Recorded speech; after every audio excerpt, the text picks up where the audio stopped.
1 an de confinement à répétition, 1 an de masque, 1 an de salutations avec le coude, 1 an de contraintes. Et pourtant, le Covid-19 court toujours.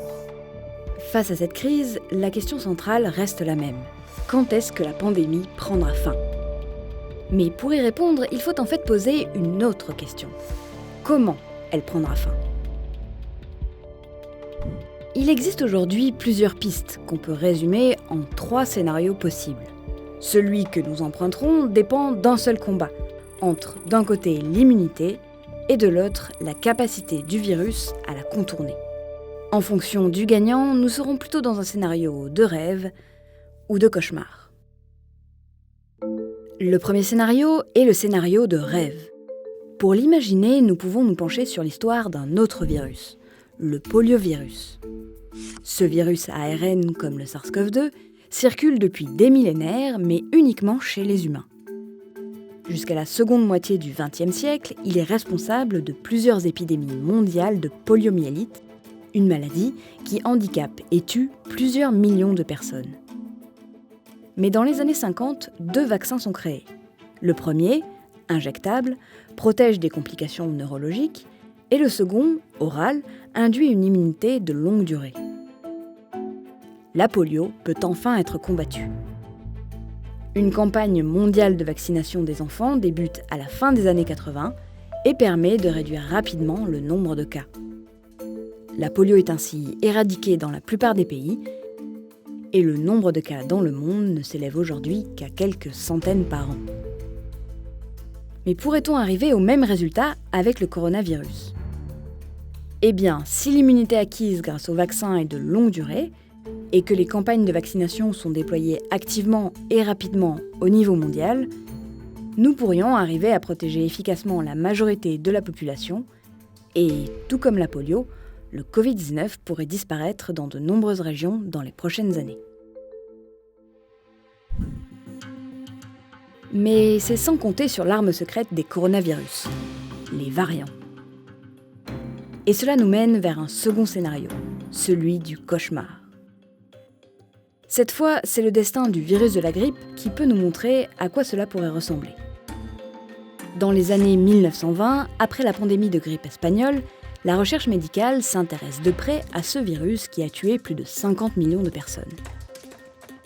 Il est assez vite isolé et identifié, et un premier vaccin efficace à grande échelle est développé dans les années 40. Malheureusement, il n'empêche pas l'arrivée de nouvelles épidémies de grippe en 1957 puis en 1968. Pourquoi ? Eh bien parce que les virus, comme celui de la grippe, ont une particularité. Ils peuvent muter rapidement lors de leur circulation chez les humains et les animaux. Il existe ainsi une grande diversité de virus grippaux. S'il y a peu de différence avec le virus initial, on parle de variants, et si les mutations sont nombreuses, on parle plutôt de nouvelles souches de virus. Pour se faire une idée, regardons ce graphique.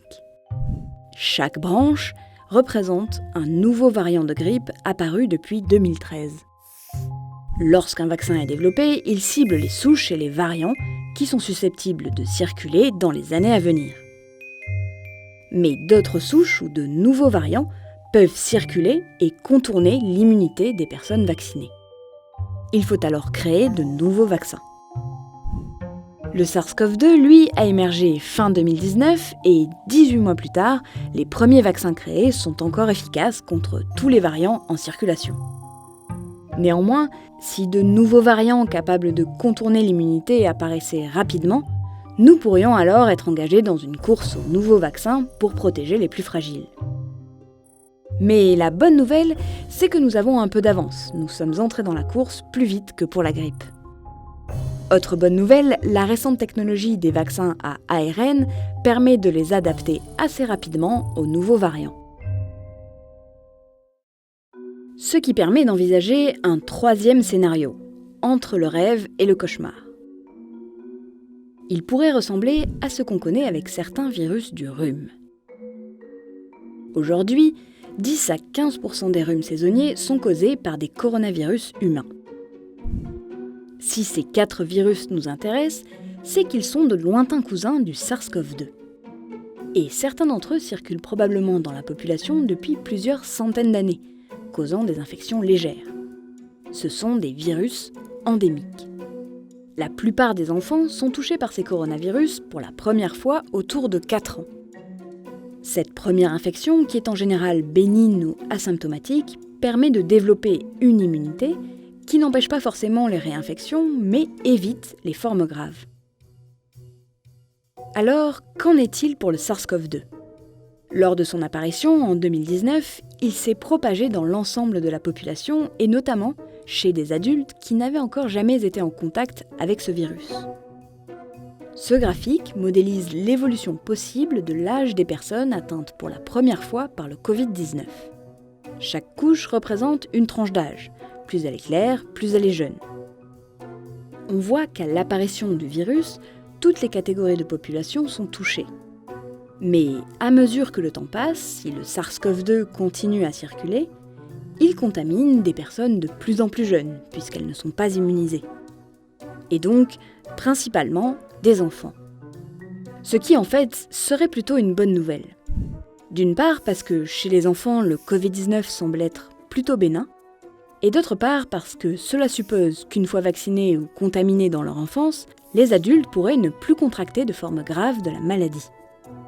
Si ces deux conditions sont remplies, il se pourrait que le Covid-19 devienne un vulgaire rhume. Mais il y a une difficulté avec ce scénario. Tant que le virus circule chez l'humain, ou même chez l'animal, il peut évoluer et engendrer de nouveaux variants capables de contourner l'immunité acquise par la population. Alors, sur ces 3 scénarios, y en a-t-il un plus probable que les autres ? La revue Nature a demandé leur avis à 119 épidémiologistes de 23 pays, et voilà ce qu'ils en pensent. 89% d'entre eux estiment que le SARS-CoV-2 deviendra probablement ou très probablement un virus qui perdure à l'état latent. Un peu comme le rhume du 3e scénario. À l'heure actuelle, il est encore difficile de déterminer avec certitude quelle sera l'issue de cette crise, car les inconnues restent nombreuses.